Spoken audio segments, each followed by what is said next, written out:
Seorang gadis belia nampaknya menerima BO aplikasi namun kurang beruntung saat kliennya tak suka hingga pilih menghabisi wanita tersebut dan mengambil harta-hartanya. Seorang gadis berusia 14 tahun bernama Elpira Jenny Rahmawati tinggal di Pedongan Sukoharjo.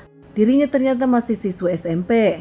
Di rumahnya kegiatan Elpira selain sekolah hanya main bersama teman-temannya. Masih menurut keluarganya, Elpira pun yang kerap aktif di sosial media nampak punya teman di sosial media. Meski masih sangat muda, namun pengalaman perjalanan hidupnya tak pernah terduga siapapun. Menurut teman dari Elpira saat itu jam 4 sore, saat itu tanggal 23 Januari 2023. Elpira meminta dirinya untuk mengantarkan ke suatu tempat bertemu dengan seorang laki-laki yang dikenalnya di aplikasi online. Tanpa siapapun tahu, hanya Elpira dengan temannya saja yang tahu kalau Elpira selama ini membuka aplikasi online dan menerima jasa. Elpira yang berjualan di aplikasi online tersebut sudah melakukan tawar-menawar dengan lelaki itu hingga mendapatkan harga yang cocok. Elpira meminta diantar ke salah satu hotel melati. Setelah mengantarkan Elpira, temannya pulang dan ternyata Elpira bertemu dengan seorang laki-laki bernama Nanang berusia 24 tahun. Cocok dengan harga 300.000 hingga akhirnya Nanang dengan Elpira pun bertemu di hotel tersebut. Saat masuk ke hotel ternyata hotel penuh hingga akhirnya mereka tak mau menyerah. Nanang meminta Elpira langsung datang ke kosannya dan mereka berdua langsung ke kosannya. Di kosan Nanang keduanya sempat ngobrol sebentar namun tak lama melakukan hubungan suami istri. Sampai setelah 1 jam nampaknya Nanang masih ingin nambah, Elpira tak bisa karena catatan mereka melakukan 1 jam dengan harga 300.000. Elpira yang mengungkapkan kalau Nanang masih mau lagi nambah uang lagi namun Nanang tak ada uang saat itu.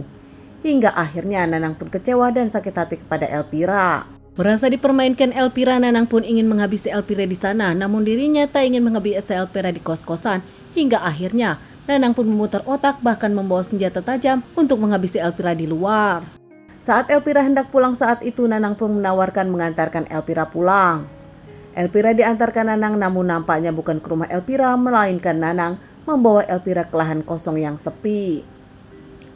Saat itu keduanya sempat ngobrol namun saat Elpira lengah, Nanang pun langsung menikam memukul Elpira hingga Elpira tak bernyawa dan mengembuskan napas. Nanang membawa uang handphone emas Elpira saat itu meninggalkan Elpira begitu saja.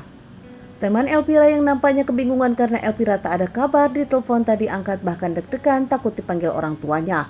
Akhirnya teman dari Elpira pun mengabari pacar dari Elpira sendiri. Langsung mencari Elpira yang kebingungan karena hilang. Tak hanya sang pacar, keluarga pun mulai menyadari Elpira hilang, langsung mencari membantu.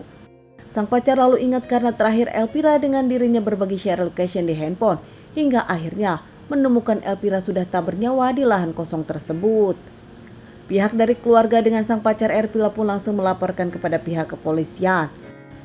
Tak lama pihak kepolisian pun langsung datang menyelidiki kasus ini dan membawa Elpira ke rumah sakit untuk dilakukan otopsi.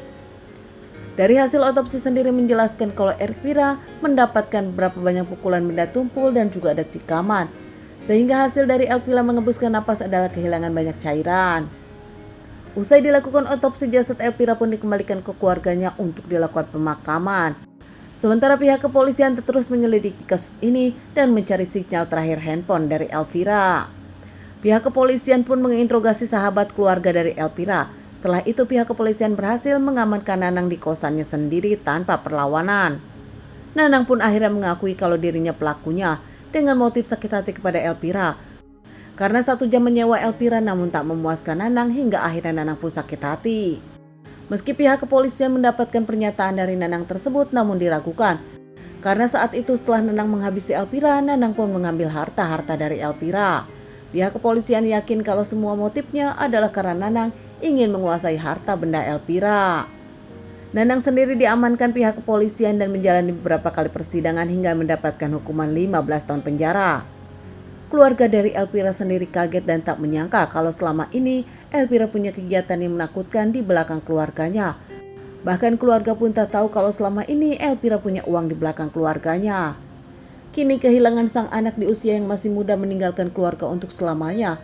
Keluarga hanya bisa mendoakan Elpira tenang di sana. Begitu juga pacar dari Elpira yang tak menyangka kalau Elpira punya pekerjaan lain di belakang sekolah. Pacar Elpira yang umurnya jauh lebih dari Elpira pun tak menyangka kalau sang pacar punya uang dengan menghalalkan segala cara.